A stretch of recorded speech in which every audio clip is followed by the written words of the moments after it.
Partimos para a entrevista dos temas que marcam o dia, este mini crash nas bolsas mundiais, com o João Queiroz da GoBulling. João, muito bom dia. Não há boas notícias hoje no mercado. Este discurso de Ben Bernanke foi um discurso que assustou mesmo, vê-se isso na reação dos mercados. Um comentário àquilo que saiu desta reunião. Bom, colocaria mais na seguinte forma. Não houve uma surpresa negativa, mas colocaria, se havia algumas expectativas por parte de alguns investidores que pudesse ser anunciado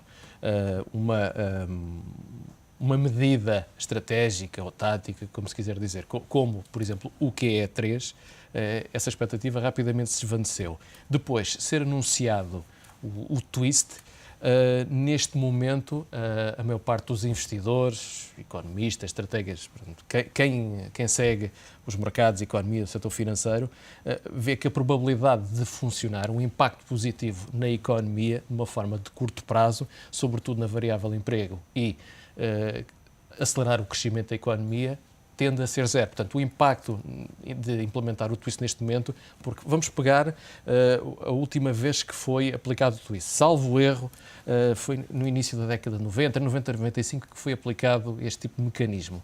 Na altura estávamos com condições diferentes das atuais, sobretudo num aspecto primordial, que foi a potência relativamente à dívida norte-americana, sobretudo de longo prazo, era muito diferente e a percepção de risco completamente dispar da que existe hoje.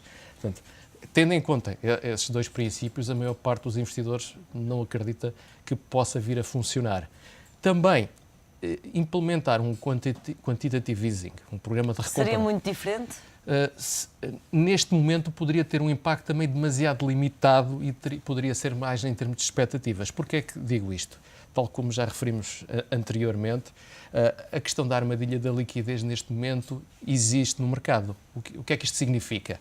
Mais liquidez que vá colocando na economia, que vá permitindo existir, não parece estar a gerar estes dois pontos fulcrais que o FED vai seguindo: ritmo de crescimento económico sustentado, criação de emprego. Portanto, não existindo isto, o dinheiro fica onde? Fica no balanço dos bancos, acaba por não chegar às pessoas e às empresas, é isso? Exatamente. E o que há necessário é a implementação de medidas não convencionais. Basicamente, pegando um bocado outra vez na história e não entrando por inovação financeira ou económica, porque teríamos que ter também aqui uma estrutura, um quadro econométrico para depois explicar, olhando para o que foi o passado, provavelmente teria que haver aqui medidas fiscais mais fortes que permitissem às empresas criar emprego, haver um outro tipo de programa que privilegiasse que as famílias na economia norte-americana pudessem consumir e gerar aqui um efeito de riqueza. Aqui faço um parênteses, que 2/3 do consumo das famílias é o PIB. Agora, é aquela questão que falavas há bocado. Como é que se pode dar mais benefícios fiscais à empresa numa economia que precisa de fazer, tal como a nossa economia doméstica, precisa fazer algum trabalho de casa, desalavancar e precisa de receitas. A questão coloca-se também nesse ponto. João, o que me estás a dizer no fundo é que a capacidade de ação da FED neste momento, seja qual for o programa, twist ou quantitative easing, é limitada e as respostas têm de vir de um programa governamental e isso acaba por não poder acontecer. Postas as coisas assim, se não pode ser a FED e se há um déficit para controlar, como é que se resolve? Há aqui um ponto, tem que haver um ponto de equilíbrio e aí pode haver aqui um ponto em que tem que ser um ponto coordenado entre a FED, portanto o responsável pela política monetária, pela política orçamental, pela política fiscal, tem que ser feito de uma forma estruturada e de uma forma a médio e longo prazo e que não passe pelo pensamento das eleições. Nos Estados Unidos, provavelmente a partir do final deste ano, próximo ano, temos a eleição ou a reeleição ou não do presidente Obama, portanto, tem que ser medidas que não contemplem perspectivas eleitoralistas. Provavelmente isso implica também a atual administração Obama tomar medidas que podem não ser interessantes em termos de resultado de votos, portanto, a curto prazo. Há aqui um conjunto de pontos que são relevantes. Pode-se resolver? Pode-se.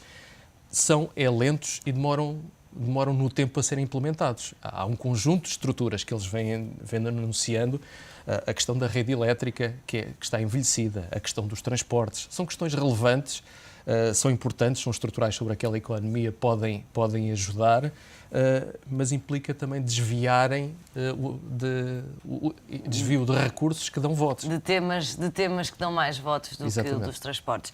João, e a somar-se a estas declarações, que não foram declarações, este discurso que saiu da Reserva Federal norte-americana, temos a Moody's a cortar o rating do Bank of America e também do Wells Fargo. Temos um Bank of America maior dos Estados Unidos, aqui com um rating 3 níveis acima de lixo. Isto é assustador. Pode parecer assustador. Vamos recordar que o Bank of America, 2008-2009, foi convidado a engolir um gigante. Portanto, e passa... Merrill Lynch. Exatamente. Na altura em que ele permitiu que a Lehman Brothers encerrasse as suas operações, houve a necessidade de recompor o quadro do sistema bancário. Portanto, algumas entidades precisam de tempo para fazer a sua digestão. Quando nós estamos a dizer que não permitimos que aquela operação rebente, portanto, passe a ser engolida por outra instituição, portanto, há um continuamento, têm que ser alocados de forma a que vá gradualmente efetuando uma limpeza dessa mesma gordura e ir ganhando músculo. Agora, há um conjunto de pressupostos que para já não se está a verificar. O ritmo de crescimento económico existe, só que tem sido constante e modesto. Provavelmente necessitaríamos aqui do ritmo de crescimento económico mais rápido, de forma a que eles conseguissem realizar, por exemplo, mais operações de crédito que afetassem mais a economia real, haver alguma recuperação dos preços das casas, portanto, o crédito à habitação aqui funcionasse, o mercado de capitais também observasse alguma valorização. Para além das obrigações norte-americanas, as soberanas estarem a efetuar aqui alguma subida, mas o preço das ações, cotadas em bolsas de ações, não estão a observar essas valorizações, não há rentabilidade, portanto, continua aqui um perigoso desequilíbrio entre recursos e aplicações nos ativos de alguns bancos, sobretudo como os do Bank of America.